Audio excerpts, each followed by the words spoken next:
Hi, I'm Rick Titus. I'm the host of Drivers Talk Radio. Today we're at Willow Springs International Raceway, what clearly has to be called an epic test. Such an epic test that we're videotaping it, we're still shooting it, and we're actually writing about it, not only for our show, but for Mustang Monthly magazine. Why? Because something wicked has been built. The original crew of the Shelby GT350 R models, the highly competitive championship-winning Mustangs out of Shelby, well, that crew has built, well, two GT350s the way they wanted to build them back in '65.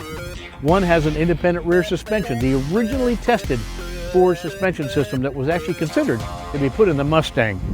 So they built one with that suspension system and one is a live axle. So we brought it to Willow Springs and I brought, well, gunfighters. I brought John Morton, Skeeter McKitterick, myself, Greg Reynolds, and Bruce Kawaguchi to come out here and test these cars and give me their first-hand impressions. We've got the original Venice crew. We've got Peter Brock, Ted Sutton, Jim Marietta, along with the rest of the people that worked on the project. I find that the IRS car, to me, I think will be a better developed car, will be a quicker car because I feel it puts the power down better. Well, as you can hear in the background, our dream date, if you will, our magic test day is coming together. Skeeter McKitterick and Vince LaValliette are out there right now, one in the live axle car, one in the independent rear suspension car. When you let off throttle, it had a tendency to kind of come up a little bit fast. So we went ahead, we did a little adjustment on the rebound on the shocks. So we're going to try to slow it down a little bit. I think once we slow it down a little bit, it's going to give us exactly what we need to make this car really perform.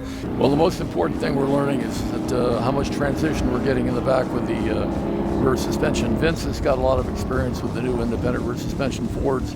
So I think he's got a pretty good feel on setup. My name's John Morton. I'm here to test these two GT350s. One is equipped with an independent rear suspension and one has got the standard solid axle rear.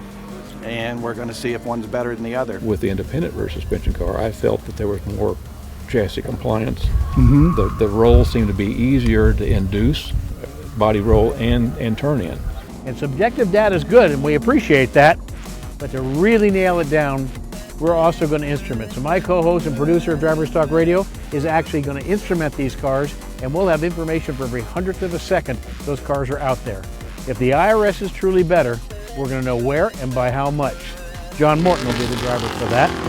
And of course, getting the impressions of others. I have to tell you, it's been really kind of a throwback to hear these two cars out there making the kind of noise race cars were meant to make and making the kind of straightaway speeds we're used to seeing. This was how racing used to be. This is going to be a lot of fun.